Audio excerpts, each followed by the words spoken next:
This is the Cycling Over 60 podcast, Season 3, Episode 33. Can we still lobby for bikes? And I'm your host, Tom Butler.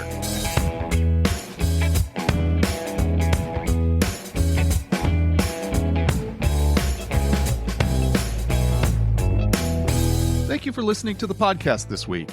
Knowing that you're listening really does keep me going. And I still love seeing what rides people are doing in the Cycling Over 60 Strava Club. If you aren't part of the club, consider joining us. Of course, I especially like seeing the ride photos. Last week, I talked about the electrolyte and feeding strategy that I was planning to try out on the 60-mile ride with Kelly.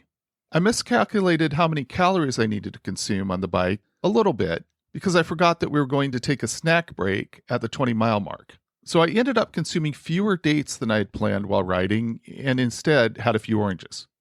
And my lunch was huge. Way too much food. We ate at a place called Cafe Neo in Arlington, Washington. I ordered a Neo Power Bowl. It was definitely too big for one meal. But I grew up in a eat everything on your plate kind of family, so I tend to feel bad about wasting food. Since we didn't have a way to carry food, I ate way too much. One thing about it, the food at Cafe Neo was excellent. I suggested that next time we do the ride, Kelly and I should share the bowl. She shut down that idea because the veggie gyro she had was really, really good. I paid a price for overeating with a bit of discomfort for the last 20 miles. It was hot that day, and I did press the pace as much as I could.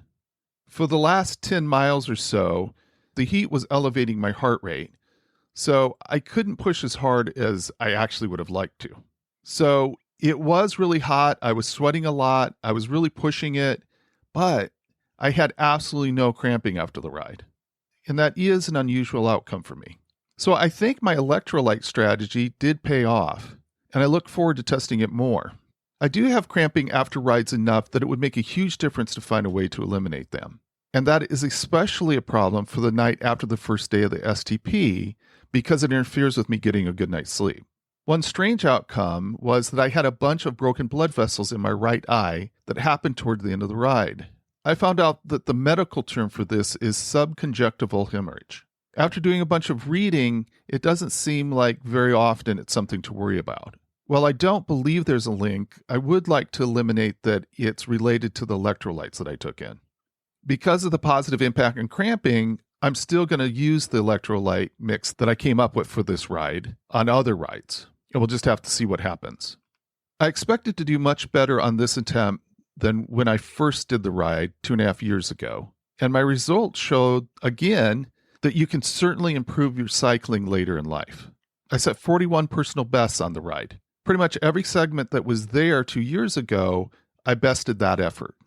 And I did a 13.9 mile per hour average, which was much better as well. I wish I could see and compare the average on just the last 20 miles. For that section of the ride, I was trying to get to 14 miles per hour average before the end of the ride. We had been at a 14 mile per hour average until our slow ride to the lunch stop. That little bit took us down to 13.5. So for the last 20 miles, I was trying to get that back up. Really, the most important thing is that Kelly had a really good time. As I mentioned, we were testing her battery. So she took it easy and used a lot of pedal assist. The battery power indicator ended up at about half after 60 miles. That is excellent news because I think when we ride together, we will likely not go further than a metric century. So there's plenty of flexibility as far as her battery is concerned, even if we get into a ride where there's a lot of climbing. We're really curious just how far it will go. It's hard to imagine that she could do like 120 miles on a full charge. We're going to do some more rides before charging the battery to see if that will help us determine just how far she could go on one charge, but it's hard to know how much power it's losing when it's just sitting.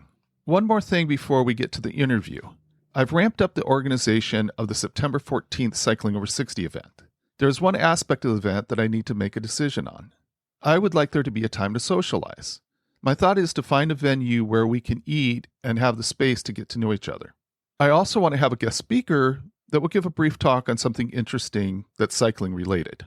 My question is when to have such a gathering. I originally planned to have it the night before the ride, My thought was that the vast majority of people doing the ride will be local, so I felt that it wouldn't be difficult for people to come both Saturday evening and then ride the next day.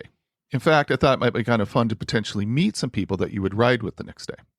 Someone from outside the area shared that they thought it would be asking a lot of people to come Saturday night. There is an option of doing the social event after the ride on Sunday, but I don't know if people will want to hang around that long.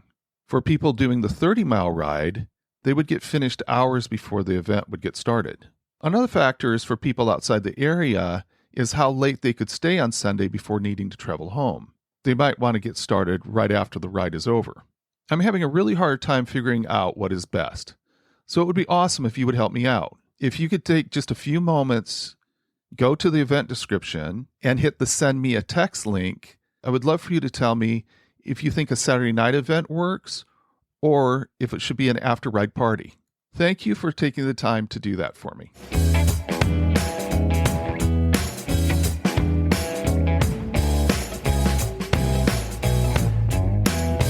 In the spring, I participated in the Washington Bikes Lobbying Day in Olympia. I'm so glad that I did, and now I wish I had been involved in advocacy work sooner. So many people complain about what the government does or doesn't do, but I find that relatively few of us are engaged in the process of sharing our opinions directly with legislators.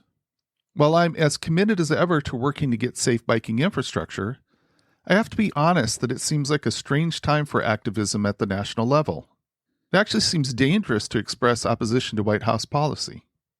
But I think federal transportation spending is an important source of funding for safe infrastructure. I wanted to find someone who was an experienced cyclist who could also talk about how the massive political change could impact my ability to help influence policy.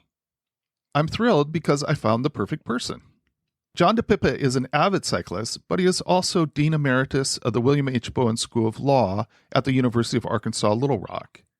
He formerly taught for 40 years and is a distinguished professor of law and public policy. Here's our conversation. I feel incredibly fortunate today to be joined by John DiPippa. Thank you, John, for coming on the podcast. Oh, well, thank you for asking me. It's going to be fun and a real honor. Well, cool. And it's an honor to have you here, and you're the perfect guest. We'll kind of get into that a little bit more about some questions I have for you. But first, can you talk about your earliest memories of the bicycle? You know, my earliest memories are actually of someone else riding a bicycle. And it was my aunt. Her name was Carmilla at the time. She went into the convent and became Sister Battistina. But my earliest memory is that she didn't learn to drive. She rode a bike everywhere, and she was really well known for that. She was also my favorite aunt ever, and I think I was her favorite nephew. But besides that, that's my earliest memory of somebody who used a bike actively in a way that, was transportation, but it also was part of an identity. Now, eventually she did learn to drive and became the chauffeur for all the nuns, but she didn't learn to drive until she went to the convent. So that's really my earliest memory of a bicycle. And then, of course, I thought that was cool to have a bicycle. And growing up in the 60s, everybody had bicycles. All the kids did. And so that's, pretty much how we hung out. We'd ride around town and come back before it got dark. Now, somebody that's relying on a bicycle rather than a car sounds like something that would happen in Europe. Was your aunt here? That's right. Or okay. Oh, yeah, this was in the United States. I grew up in a small town, so it wasn't that large, obviously it was the universe to me. She could get around town pretty much. I remember she had a basket on it, and so she could carry things to and from wherever she was going.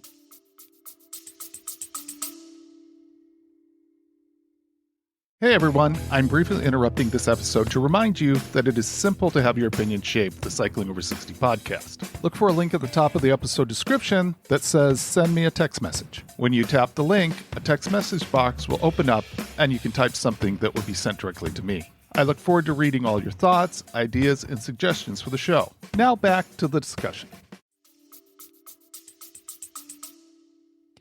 I'm wondering about as you got into adulthood, for many of us, it gets hard with so many responsibilities to keep Yeah, going cycling. How did you find it? Did you stay with cycling as an adult? it's interesting. I mean, obviously, didn't stay with cycling forever, but about 40 years ago, when I first started my job teaching law in Little Rock, I didn't live that far from the law school. And we had children, 4 children in one car. And I thought, well, this isn't a bad way to get around. I'm just going to, ride to the law school. So I got a secondhand bike and I started riding it to and from the law school. And at the time I was a runner. So that was my running was primarily my exercise. But the bicycle was actually, transportation. Eventually I started having a lot of running injuries. And so probably 35 years ago, I started riding the bike more and more for exercise and less for commuting. And probably the mid 90s, I just switched over to bicycling. And that became my primary form of exercise. So when you were running and then cycling for exercise, what was moving you to be healthy? It sounds like Yeah, you liked being active, that form of challenging your body or right. whatever. I'm wondering if there was something that was going on that was causing you to want to be active. Yeah, I mean, I come from a family history of pretty significant heart disease on both sides of my family.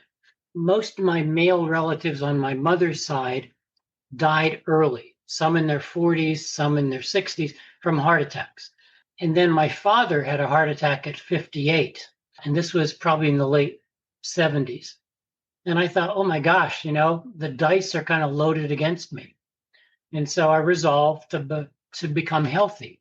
And my first goal was really to live past 60, since so many of my male relatives died at 60.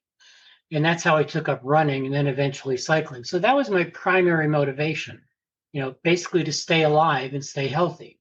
Cycling, as you know, sort of not only grows on you, but becomes part of your identity, just like my aunt. And so now, I still do it to stay healthy, but I also do it because I love it and it's part of who I am now. Would you say that when you look at being active, that you feel like it has kept you healthy? It has helped you avoid maybe the problems that genetically you were predisposed to? Absolutely. It's interesting. Sadly, my wife and I have had several experiences being in the hospital in the last several years for cycling injuries. And, we're giving information to the doctors and the nurses, and they say, so what medications are you on? And we say, well, none. And they say, really? We say, yes. And they say, well, no, I mean, like, what medications do you take every day? And we say, we don't take any every day. Well, how do you stay healthy? And then, ironically, we stay healthy by the thing that brought us to the hospital for our injury. But it's a conversation we have every single time. And, people just say, well, how do you stay healthy? Why aren't you taking medicine? Well, I know why I'm not taking medicine. I know why I'm healthy. Well, I have moved into this point where I'm talking about the bicycle as a medical device. I feel Yes, like if you buy into the statement that exercise is medicine, then the bicycle is a medical device. When people ask, well, what medicine do you take? Maybe you can start saying, I take almost daily bicycling. That's my yes. I medicine. think that's a good answer. And, Yeah. a lot of physicians are now prescribing exercise as part of their prescription. And I think for a lot of people, they kind of need that direction from somebody with authority to get them off the couch and moving. Yeah, for sure. And you mentioned your wife, Karen, Yes. and she's a special cyclist. I Oh, wonder if yes. you could talk a bit about her. I hope to someday bring her on the podcast. I don't know if you've approached that subject with her, but hopefully I can talk her into that. But can you I talk a have. bit? Yeah. Okay, Well, I'll tell you what, after this, I'll send you her email address so you can talk to her directly. But her story has to go back to high school and college. And in high school, she was a really, really good track athlete. She went to school in London, England, because her father was in the military. And so she had some, track experience. She came back to the United States and went to the college where we met. And it was known for physical education. So that was her major at the time. They did not have a women's track team. Now, this was 1970, before Title IX, which created opportunities for women in college sports. And so, she was trying to do this on her own. And at one point, the men's track team said, well, why don't you come and work out with us? She said, well, I would, but could I compete? They said, well, no, you can't really compete. You can just come and hang out with us. And she thought, well, that's kind of weird. And so that experience kind of led her to become a health major and a bunch of other things. And so in the 80s, when I took up running, she said, I might run too. I said, okay. So we both entered a 5K, and I'm running and I'm really suffering. And I feel this tap on my shoulder, and she runs by me and says, come on. And from that point on, I've never been able to keep up with her. So she became a very good age group runner in the state. And I would say at one point, she was probably in the top 10 of female runners in the state. But then injuries took over. And so she kept trying to run. And finally, she said, maybe I could ride your bike to just recover from these injuries. I said, okay. And so she started doing that. She said, I'd like to ride a little more, but I'm worried about falling. I said, oh, don't worry. I've been riding for like 10 years and I've never fallen. Well, she's had 7 accidents in the last 25 years, but we're still married. So she's gone on. She really ended up challenging herself on the bicycle because she's such a great athlete. And so late in life, we ended up going to the Senior Olympics in 2022 and then 2023.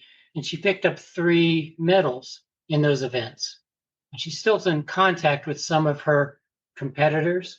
Unfortunately, she can't go this year, but she's got her sights set on 2 years from now in Tulsa. Well, that's fantastic. And I do hope that she comes on because I'd love to get more of her story. And I think it'd be great. Nice. Our cycling group calls her the mountain goat because she beats everybody up the hills. That's fantastic. I love that. Now, do you have some bike experiences that are really special to you if you think about different things you've done? Yeah, I mean, we started taking bicycle vacations. We use a company. We've gone to Europe, especially Italy. So we've been there 10 times. We've been to Croatia once. We should be in Mallorca right now, but we can't because of her injury. But probably the most special cycling event really was in 2009, and we took our kids and their significant others. So we have 4 boys, and they were all adults at the time. And we went to the part of Italy where my grandparents came from. So, that was special because cycling is wonderful. That part of Italy is beautiful, and it's not well traveled or well touristed. But of course, having our kids there with us was just really special. So of all the trips we've taken, that's probably the most significant we've ever done. Well, it does sound special. And I think there is, that time spent together, on the bike yes, as a family. That sounds just wonderful. Yeah. And I think this is not an answer to your question, but it makes me realize that one of the nice things about cycling is that Karen and I can do this together.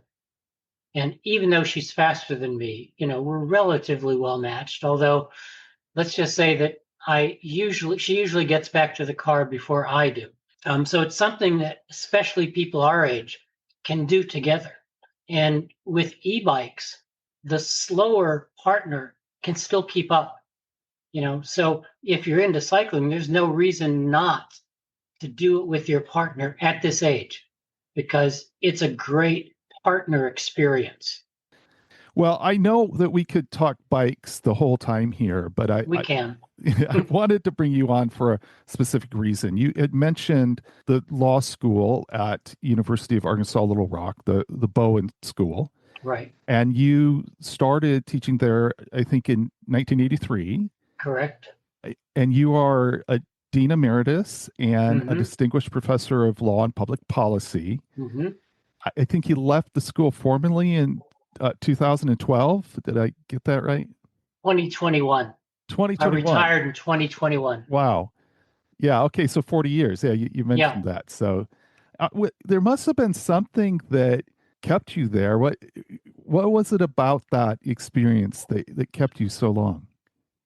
Well, I mean, it's funny you mentioned that because when we moved to Arkansas and I took this job, we thought we'd just be here for a few years. Really, two things happened. One, the law school was a special place. It's relatively small. And so you get to know the faculty and you get to know the students. And while Little Rock is the capital city, it's not a huge city. And so you become embedded in the city. So you have I had an opportunity to do a lot of things outside of the classroom that I probably wouldn't have had anywhere else. Testifying before legislative committees, writing memoranda. I did a lot of media work in the 90s, especially during the Bill Clinton presidency, with local and national news. And so it was an opportunity that was unique, that couldn't have been replicated anywhere else. But in addition, there's a real, I guess I would say, both gratitude and special relationship with the students. I mean, it's exciting to sort of see the lights go on and then to watch them in their careers and to see the lights stay on. And so, again, because it's not a large place, you get to know them in a way that's unique. And so, those two things, the opportunity to do something in the community that I couldn't do anywhere else, and the relationship you have with your students, or I did, really kept me here. Well, that's fantastic. And I am enrolling as a student with you today. So Yeah. I'm here to learn a bit. So hopefully I'll Okay. I'll use it well. But But I should also add before we get to that when Bill Clinton opened his library, he also started a school for public service in Little Rock. And I was one of the inaugural professors with that school. And so from 2005 to 2021, I was both teaching at the law school and teaching in this graduate program. And so that's another unique thing that I couldn't have done anywhere else. And the experiences of meeting students from all over the world, having an opportunity to take law, but translate it into public service was also special. well, and that makes you absolutely perfect, I think, for what I'm curious about. So recently I got involved in advocating with our state legislature about cycling infrastructure. And so at 62 years old, I got involved in that process for the first time, that process of lawmaking and rulemaking and everything. Yeah. I don't know why it took so long, and I really don't have a good excuse for that, but I think I'll continue to do it. This conversation I want to have with you comes out of that desire to continue with advocacy work. I'm convinced that lobbying for better bike infrastructure is an important part of encouraging people to start and stay cycling, which is a big part of what I'm doing now. But I'm really concerned, and I'm feeling like some of the changes that we're seeing could really threaten kind of being able to advocate. I think that federal spending is really important when it comes to bike infrastructure. And so, I'm hoping that there's still reason to believe that there's a role for individuals like me to get involved and try to impact policy. First, I guess I'd ask is our right to impact decision making something that you believe is vital? Oh, absolutely. One of my areas when I taught law was the First Amendment. And the First Amendment has 5 guarantees. One of them is basically a guarantee that says we have the right to contact our government to ask for changes, to ask for something. So that's baked in to the Constitution. And so I absolutely believe that's vital.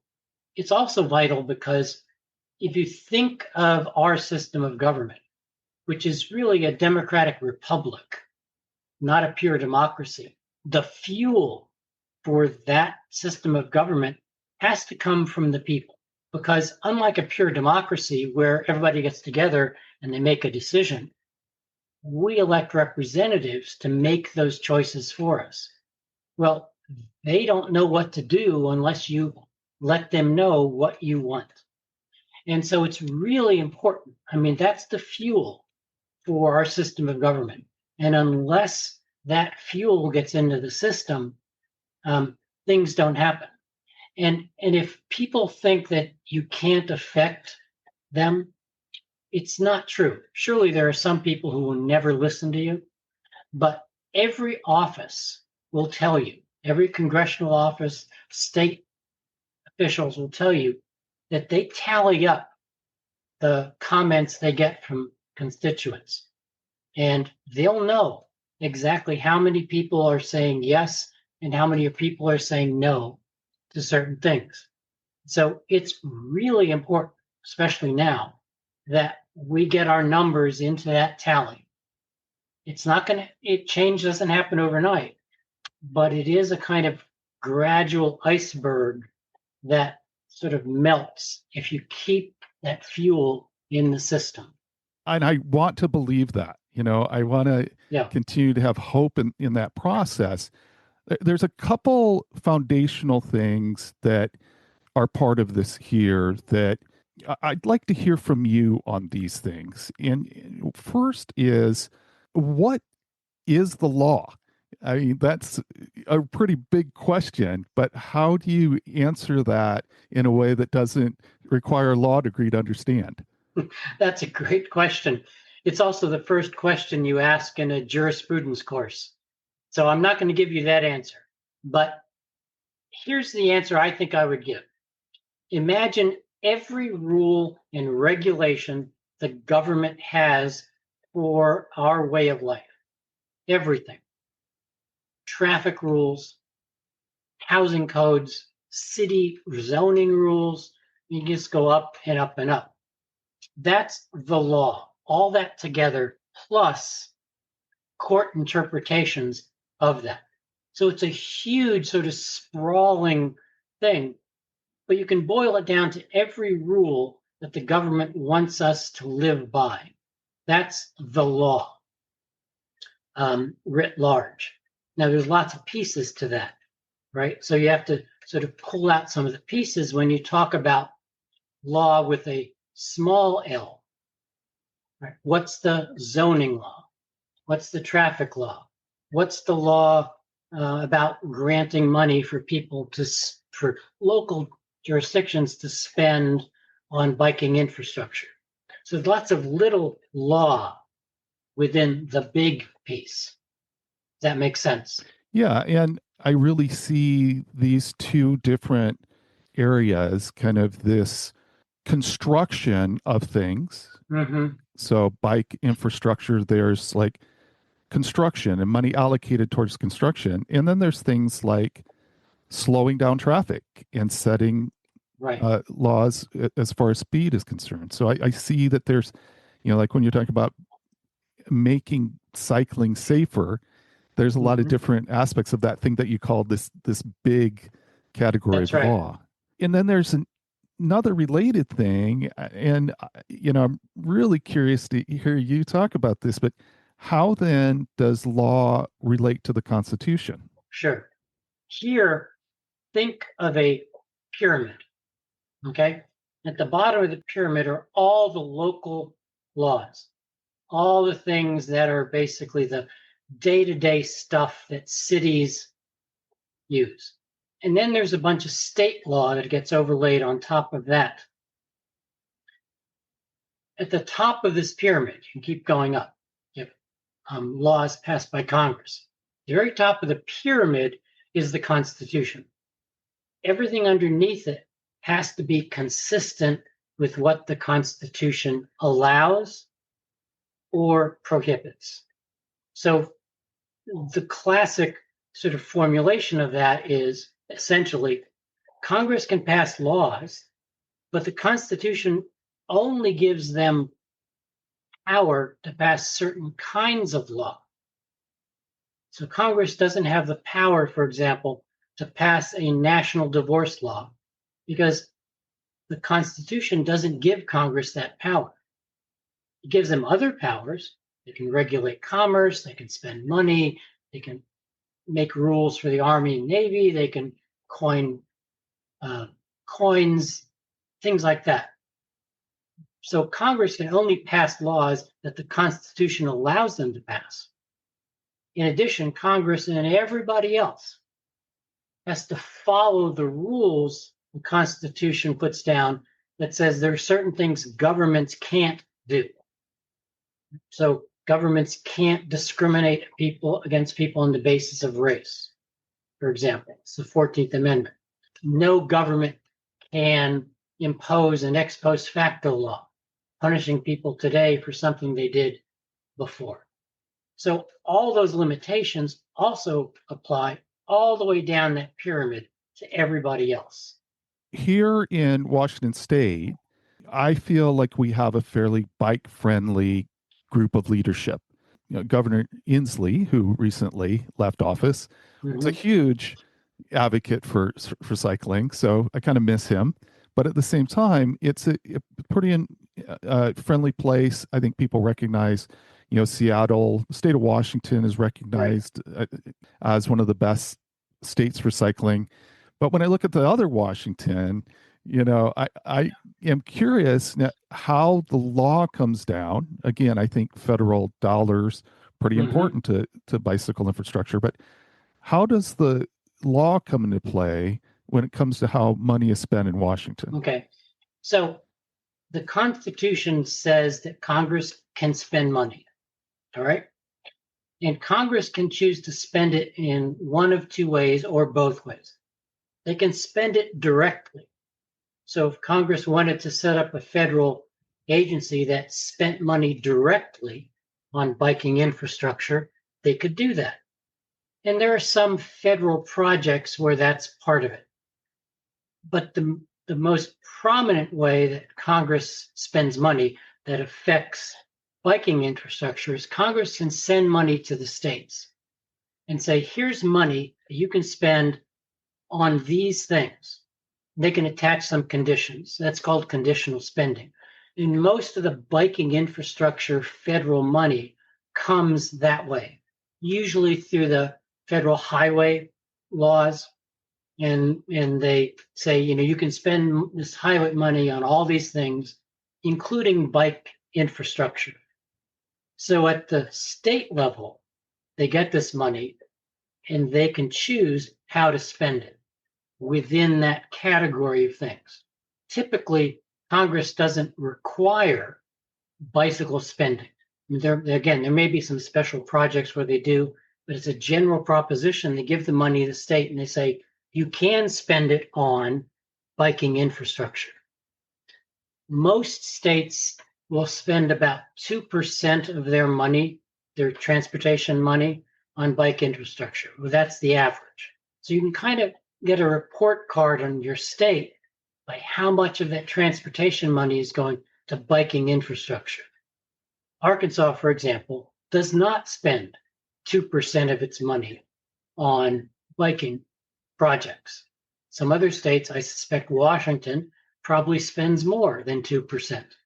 I like this, this concept that money comes from the federal level with already a stamp on it. And I think that's awesome. But it feels like there's like this shift going on right now at the federal level. And let's say that a president decided that it was vital that we spend like $500 billion putting an American flag on Mars. are there rules that are meant to prevent that spending if most people would rather spend money on like active transportation infrastructure investment program, which exists? And just real quick, that was $45 million in fiscal year 2023. So you could fund a lot of years at $45 million, a lot of $45 million chunks, and still not reach a half a trillion dollars. That's right. Let me address that. First, I would say that the question isn't, sadly, whether most people want money to be spent a certain way. The question has to be whether Congress wants money to be spent a certain way. So the connection to the people would come whether we can convince Congress that we ought to spend money on biking infrastructure. And the rules are supposed to operate this way. Congress appropriates the money. The president, as the executive, carries out congressional will. Right? So Congress says, here, President, here's money we're going to spend on biking infrastructure. Give it out to the states or spend it directly. It's supposed to work that way. I think the danger right now is that we have people advising the president who think that the president has unilateral power to say, no, I don't want to spend money that way. I want to spend it some other way. And there's two parts of that, right? The first one is, can the president just refuse to spend money that Congress has lawfully appropriated? And most people are going to say, well, no, it's not the president's job. Congress said, here's the money, spend it. And the Supreme Court has never decided that exact question. Over the years, presidents have argued that they have this power to impound money, right? Just say, I'm not going to spend it. In the 70s, Richard Nixon tried to do that, and he kind of got slapped back about that. And the court said, when Congress appropriates money, you can only spend it the way Congress wants you to spend it. But they never said, well, you can't impound it. And so the current administration is arguing they have the right to just say, we're not going to spend money we don't want to spend. And then the second part is, we're going to spend it on something else. And this relates to a lot of what I see are the very dangerous things coming out of this administration, particularly in using presidential power to declare emergencies. So the president has been saying, look, there are all these emergencies all over the place. I get to decide how to deal with them. And that's a real danger because the rules are not, the Constitution is not supposed to work that way. Constitution is supposed to work. Congress decides the power of the purse, that's their power, and the president carries out the laws Congress passes. We're in a very, very dangerous spot, not just for biking infrastructure, because that's under the gun, but lots of other things that the president is arguing, I'm just not going to spend this money, right? It's not what I want to do, and so I'm not going to do it. I think the Nixon example is really interesting to me because there's a decision made. I mean, I don't know anything about it. So, there was somewhere a decision was like this direction that the White House is going, that the president is going, is counter to the intention of the Constitution. That has to be questioned by someone in some way. And so here, if we have this thing where it's like Congress has allocated this and it's earmarked for a specific place, where does the law come in as far as how that gets challenged? Well, I mean, the law comes in that people who are affected by, say, the president not spending money will bring a lawsuit saying, hey, you're injuring me by not spending this money. You can't do that. Stop it. That's the technical term for an injunction, right? Stop it, essentially. And there are a lot of those going on because the current administration is refusing to spend certain money, or they're cutting contracts and things like that. A lot of litigation in the lower courts. that are working their way up to the Supreme Court. And so when they get there, the questions I raised about does the Constitution allow the president not to spend money that the Congress appropriated, those questions are going to be decided. It just takes a while for these things to work their way through the courts. But notice it comes from a person who brings the lawsuit, right? Again, it's the citizens and the fuel to our democracy going into it. There's one decision the Supreme Court made this winter, actually, that seems to be providing an insight into their thinking.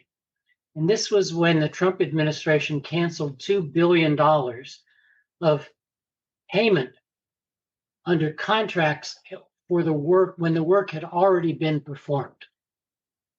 And the plaintiffs in those cases said, wait a minute, right? You can't just refuse to pay us. It's one thing to say, well, we're not going to spend the money. It's another to say, you just can't pay us for work we've already done. And the Supreme Court, in what's called an emergency decision, said, you know, you really ought to pay them. They refused the Trump administration's request to stay a lower court order that said, you got to pay these people. So they sent it back to the lower courts. And now they're still fighting about that. But at least we know that this Supreme Court, or at least 5 of the justices, think that the president can't refuse to pay people who've already done work for the government. The scary thing is that 4 justices dissented and said, hey, wait, we can't tell the president what to do here. We can't force him to spend money. And that's a very worrying sign to me that 4 out of 9 of them think, sure, the president can just not pay people if he doesn't like them. It just seems like there's some tests going on with the way our democracy functions that it's never been tested this way before. Is that fair? Oh, I think you're spot on. And, you know, we heard a lot about Project 2025 in the campaign. But one of the real fundamental theoretical pieces really goes back in legal thinking to the 80s. And it's called the unitary executive theory. And the idea is, from these theorists, that the Constitution only created one president and gives the president lots of power. The executive power, power to faithfully execute the laws, things like that. And so under this thinking, Congress has very little power to limit the president, and the courts have very little power because the president, again, in this way of thinking, sort of sits at the top of the pyramid. They say, well, the president's the only federal official for whom the entire nation votes. So he represents the kind of voice of the nation. And there's only one of them. And some of the framers thought we needed a very robust chief executive. And that played a role last year when the Supreme Court said that the president cannot be criminally prosecuted for acts taken in his official capacity. So you take that, and what you see is the Project 2025 people really pushing the limit on any limitations on the presidency, right? So they're trying to fire people that Congress said you can only fire for cause. It's like members of the National Labor Relations Board, for example. And the Trump administration says, no, they work for me. They're in the executive branch. They work for the president. I get to fire whomever I want, whenever I want, for whatever reason. The Supreme Court seems to be siding with him there. So you sort of take that all the way down, right? The unitary executive gets to decide how he executes the laws. So he doesn't like spending, doesn't want to spend it, doesn't have to. So there's lots of things that this administration are doing that are pushing the Constitution to extreme. The other thing they're doing is they're pushing the existing powers of the president to their extreme. So the Constitution gives the president the power to pardon. The Supreme Court has always said that's unreviewable, right? The president can do that. The whole point of pardon is for the executive not to be limited by other people. Well, this president has taken it so that he is pardoning people, not because they were treated unfairly. He says they were, but they weren't.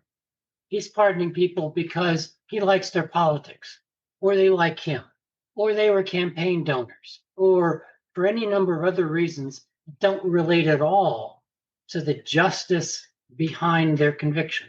He pardoned all of the January 6 rioters, for example. There's no reason to do that. They committed crimes. They had due process. They were represented by lawyers. They went to trial. They appealed their convictions. Nothing wrong with what happened. He just didn't like that his supporters were being held accountable. So he's pushing the existing powers. He's doing it with tariffs as well. And he's also pushing the theory that essentially he wants to say, I can do what I want while I'm president and no one can stop me. It seems like there were guardrails in place that were like a concept of decency. Yeah. And then what we are finding out is that if you don't have decency there to guard things, there's an awful lot of things that you can do. That's right. That are there. It's not like baked into the law, keeping someone from doing it. Yeah, there are a couple of things there. And I think you're absolutely right. A lot of the powers the president has, for example, with tariffs, Congress has the power to impose tariffs. But over the years, they said, we really shouldn't be doing this. They delegated that power to the president to impose tariffs in certain situations. Now, I think everybody assumed that presidents would act in good faith, that they would follow the procedures and they'd only use this power when they really needed to. Well, that's not true. I don't think you can say this president is acting in good faith using this power. And so the assumption from Congress is that you'd have a decent person with integrity acting in good faith, exercising this discretionary power. That just got blown up completely. I think the other thing goes back to my point about fuel in the system. We have a sense that everything is sort of, there's the idea of the fair and just world fallacy. And people seem to think, and this is fairly well proven, that the world will act and operate in a just manner. And so democracy essentially assumes that the people we elect will act in a fair and just manner and will act for the common good. Well, it's never been true. It's naive to think, for example, that the legislators in the 19th century, in the prior to the end of slavery era, before Civil War, were acting in any kind of morally meaningful, just way by continuing to imprison Africans who they stole from their countries, right? I mean, the story we tell ourselves is that somehow all these people were, the framers, for example, were wonderful people. Well, they were slave owners. They protected slavery in the Constitution. And so the naive way of thinking about our situation now is to think this is somehow so different that it's unprecedented. It's unprecedented in some way, but the idea that decent people will be running the government has never been true. And James Madison, when he was writing about the Constitution and trying to persuade people to buy into it, he said, listen, if men, he used the word men, were angels, we wouldn't need government. And because men are not angels, we need to limit the government's power. Because we can't trust fallible human beings to actually always get it right. And that was his argument for the way he set up the Constitution. It didn't always work, but it does sort of illustrate that we can't be naive about the people we elect and hope that they do the right thing. I think there was an interesting moment where Josh Hawley, senator, showed a chart that had the number of injunctions against Yeah, President Trump. I imagine you I saw saw that. that. Yeah. Yeah. And, so the idea was that there's some force that is treating Trump unfairly Hmm. rather than this is a president that is further outside the bounds than most presidents have been. To me, that's a very interesting dynamic to present it. Like, Yes. look how poorly we're treating this president. Yes. And again, that's really scary because the data show that people who are least informed about current events tended to vote for Trump in the last election. When I say least informed, they're the people who got no news whatsoever overwhelmingly voted for Trump. So people like Josh Hawley, who's smart, right? He's not a dumb guy, knows he can prey on people's lack of information. And so what he knew the answer, which was Trump is doing more things that get challenged than other people.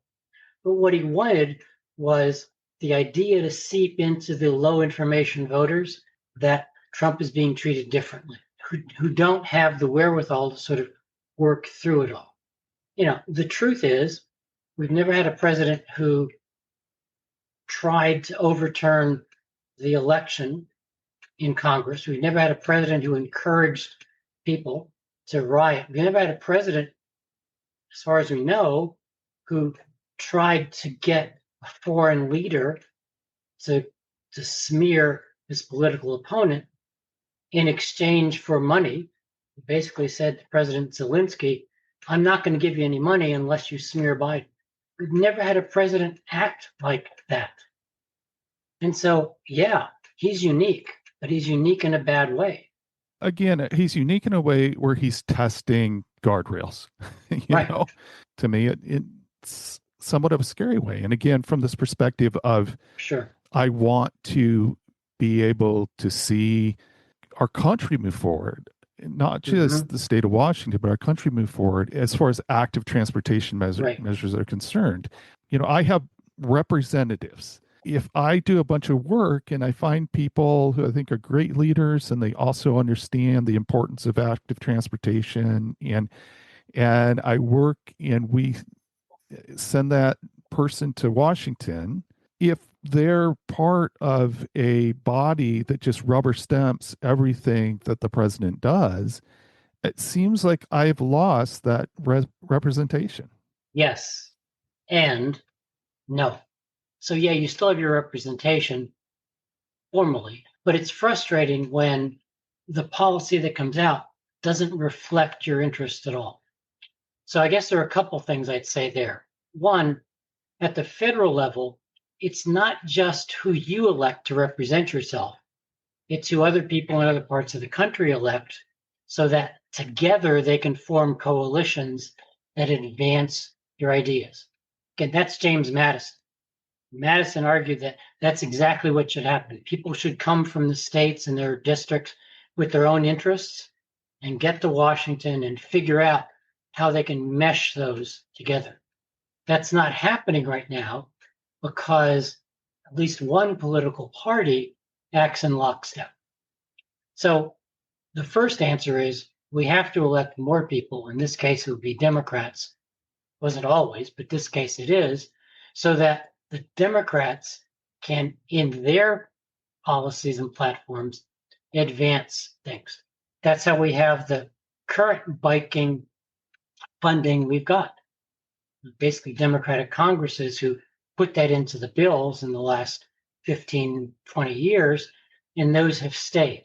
So it's not just you, it's who other people elect. The second thing I'd say is the most effective advocacy is going to be on a local level. And so no matter what happens in Congress, there are things that we can get done on a local level if we stay active. And as a friend of mine said today, I asked my cycling group what I should say, and one of them said, be a pain in the ass.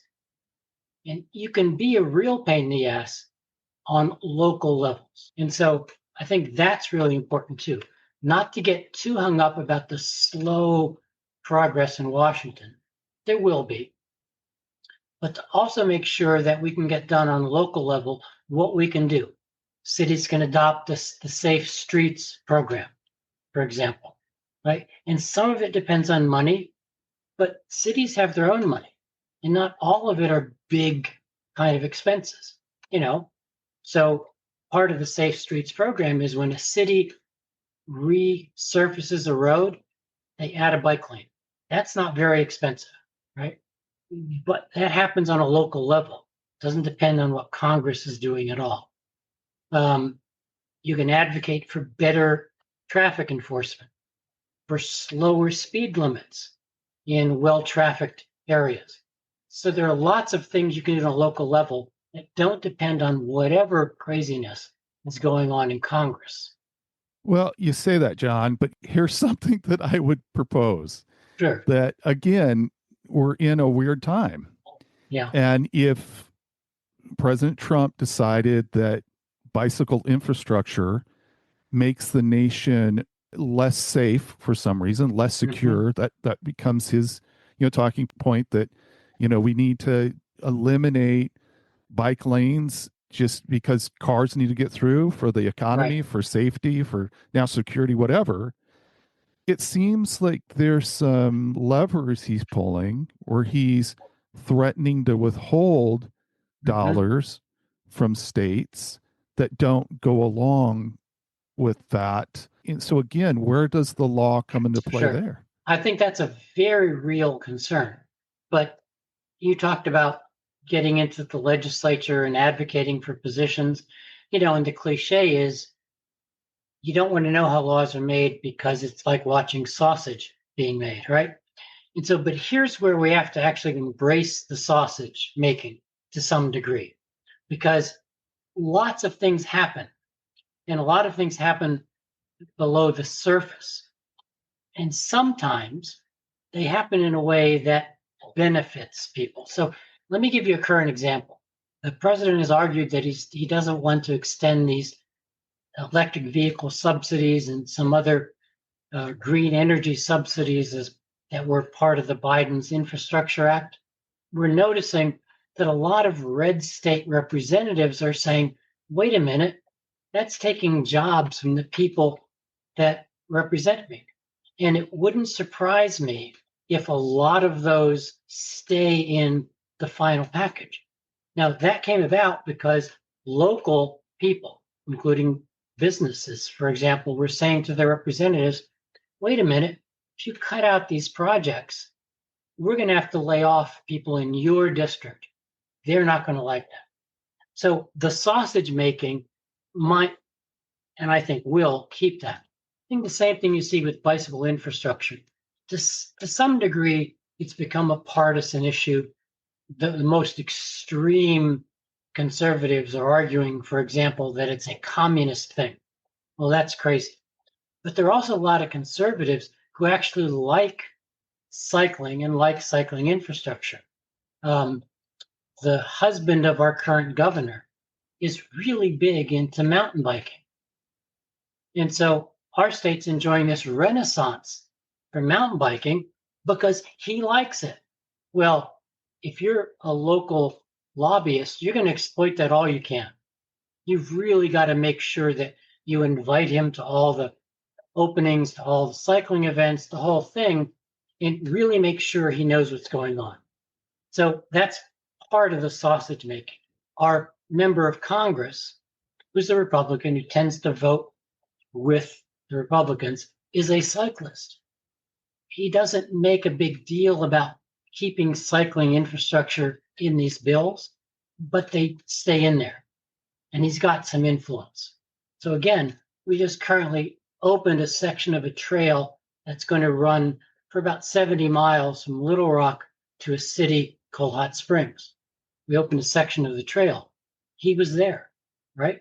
Make sure he knows how much you appreciate whatever it is he can do for cycling.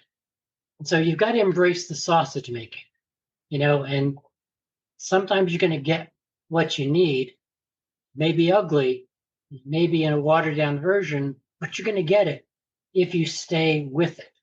Now, that's too Pollyannish, and I know we're facing real problems. But again, the fuel for this democracy is for us to be pains in the ass and keep making noise and keep making points and keep letting our representatives at every level know we care about these things. Well, like the sausage making.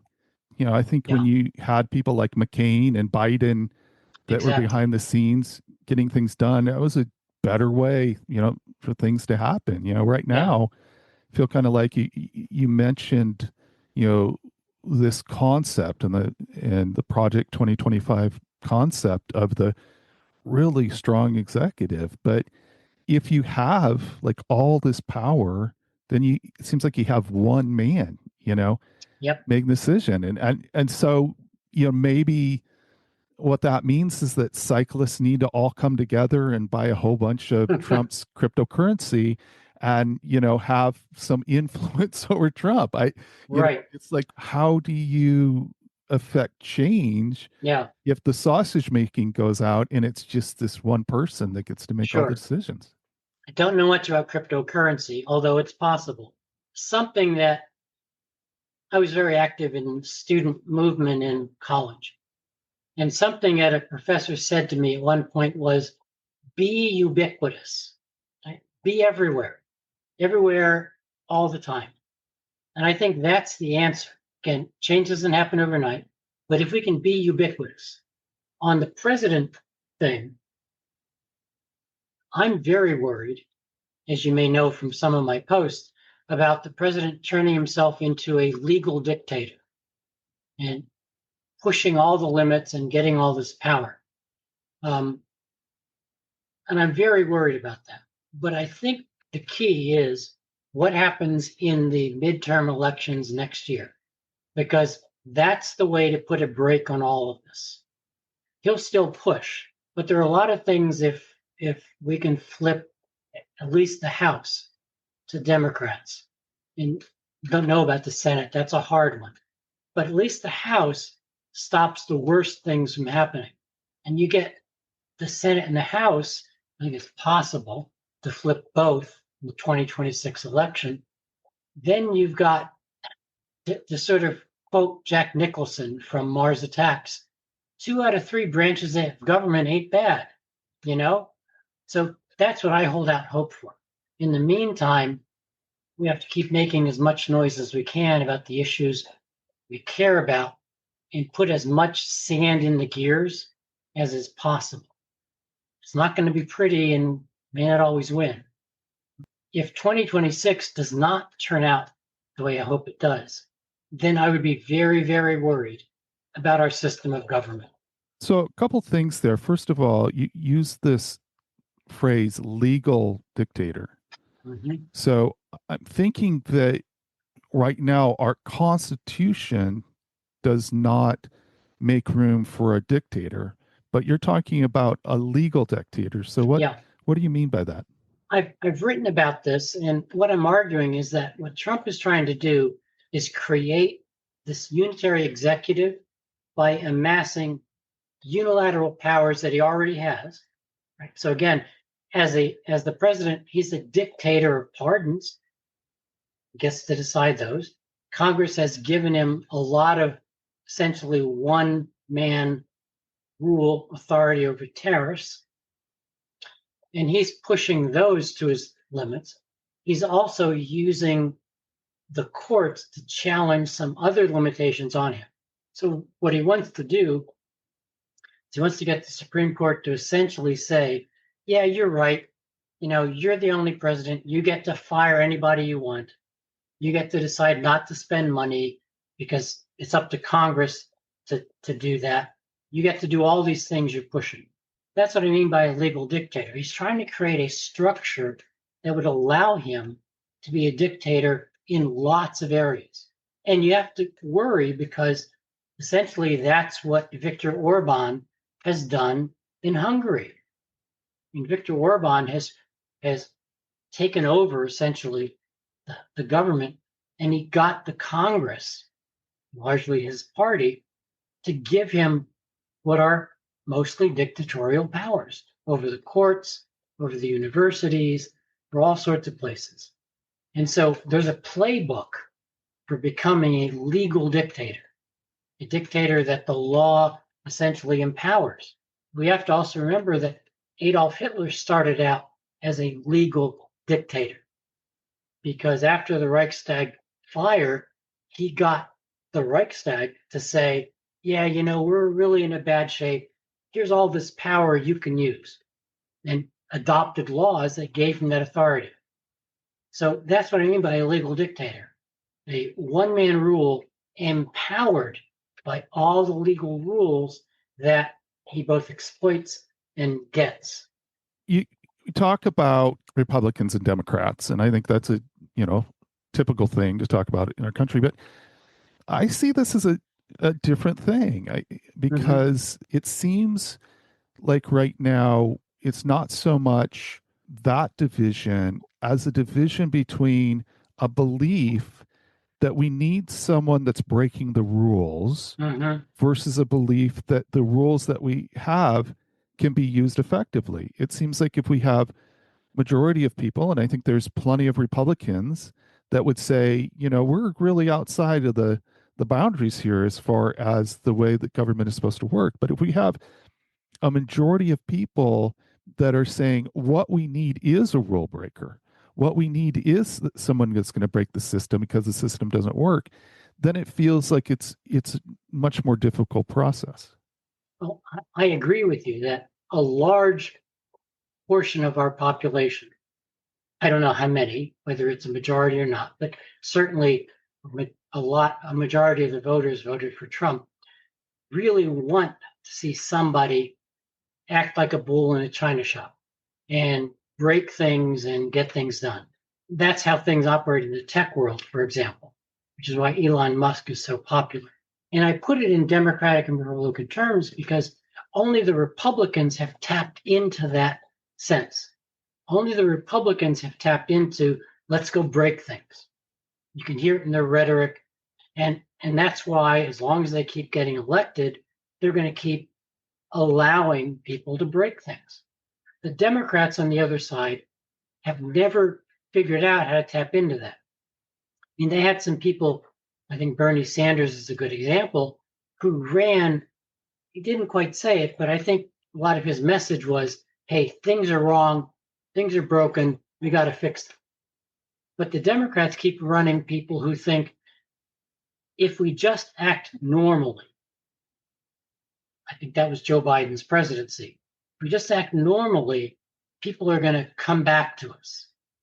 And so if you think about, just compare Biden and Trump, not just on their personalities, but in the way they govern.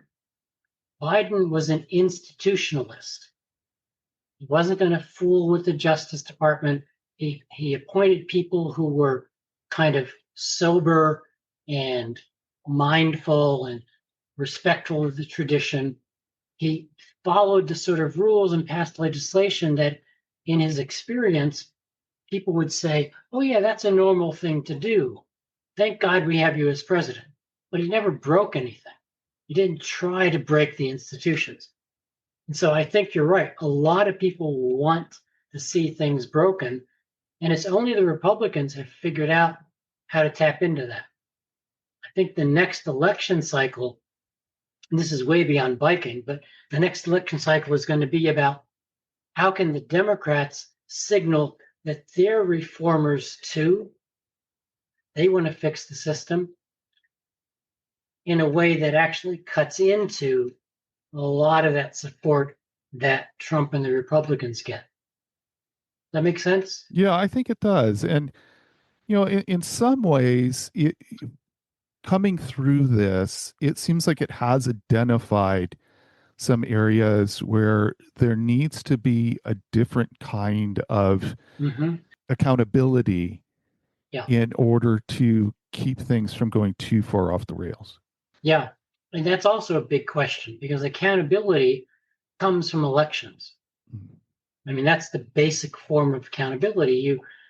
If you don't like what your representative is doing and enough people agree, you vote in somebody else. And that's the sort of civics, high school civics version, right? But there are lots of other things that are making it very difficult to have that kind of accountability. And so, gerrymandering, for instance, most seats in Congress are safe. And those are both Democratic and Republican seats. Well, if people never have to compete for any votes, then how can you hold them accountable when they don't really like what they do? If they don't have to respond to other people within their district who might have different ideas, you never get any different ideas. And so both Democrats and Republicans have exploited that, although again, the Republicans have been better. So that's one form of accountability. I think the other form is with the courts, and you're seeing some of that right now.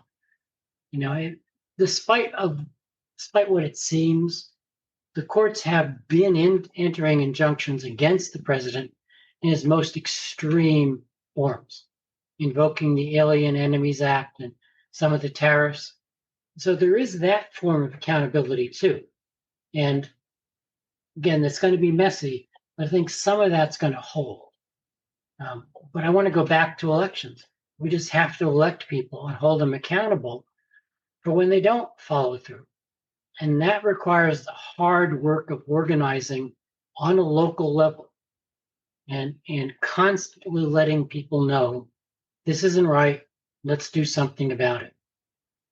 It seems like a cyclist, again, or anybody that's interested in active transportation, in safe streets, in these different ways to promote something besides cars on our roadways.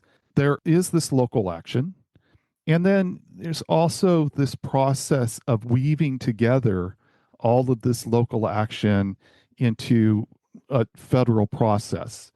And it seems like, maybe there's room for more organizing different local efforts into a more unified front from a cycling infrastructure perspective. I think that's a great point. Think about all the cycling clubs in your area. Well, they all go out and cycle, but they all have a common interest: cycling infrastructure, safe cycling. So I absolutely agree. I think we need a cycling coalition in every locality that includes all kinds of cyclists with all sorts of ideas. I often say all cyclists matter, but not all cyclists are the same. And so you've got to get all those people, and I think the place to start would be cycling clubs and others, together often to talk about their cycling concerns. That creates an agenda and allows the whole cycling community to finally act in some common way, But I absolutely agree. And then it's got to move up. I mean, every locality has one. You have a state structure that takes from all those coalitions. Now, we do have League of American Bicyclists. It would be interesting to see their leadership, and I am connected a bit with some leadership there, and to be talking more about how do they plan to weave together local advocacy into a unified voice. Yep. I think that's right. It also shows that this is bi-directional, right? I mean, localities can move up and try to aggregate at a state level or a national level, but these national organizations need to come down locally and start showing up and saying, hey, wouldn't it be a good idea for all of us to get together? I mean, that could work too. Yeah. Well, I'm ready for a large party, nationwide party to happen, to organizing party. The bicycle party. I like it. Yeah. Well, this has been the exact conversation that I wanted to have. And I thank you so much for bringing all of your experience, your knowledge to this. I want to leave with this question, and that is, if we turn back to cycling, what do you have coming up as far as cycling adventures are concerned? It sounds like you had one interrupted because of an injury. That's right. Okay, so what's going on with you? Yeah, we had that interrupted. So we're planning for next year. And it may not be Mallorca, could be somewhere else. For me, I've got sort of two big adventures. One, I'm planning to ride our big local ride called the Big Dam Bridge Ride.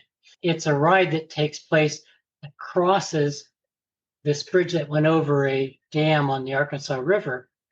That is the longest pedestrian bike bridge in the country, built just for that purpose. So it's pretty impressive. And they have a 105-mile ride in September. It's the biggest cycling event in the state. And so I've got a particular goal in mind. It's a pretty challenging ride. It has about 5,000 or so feet of climbing, and most of that comes late in the ride. So, you're not ready. So I've got some plans, and I'm really, really trying to do that. My other sort of big cycling thing would be in a couple months to hope that my wife can get back on the bike and we can start riding together again and ease her way back into cycling. Well, I'm hoping all the best for that. Like you're talking about, it's so fun when you can cycle together with your spouse. And so I'm really hoping that all of that healing happens and everything gets stitched back together perfectly. And again, thank you so much for joining me today and helping to throw some light on this. Well, you're welcome, Tom. It's been a pleasure. Cool. Well, maybe someday I'll make it down to Arkansas and all the other adventures that I want to do. Come and do the Big Dam Bridge in September. I don't know that I could do 5,000 feet of elevation. That would be a challenge. You can do shorter rides. Yeah, maybe. Yeah. All right. Thanks again. Take care. You're welcome. Bye. Bye now.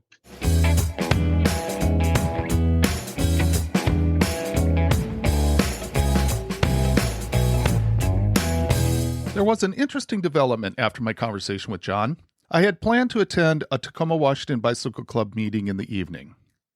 At that meeting, they were talking about needing someone to be the government and community relations director.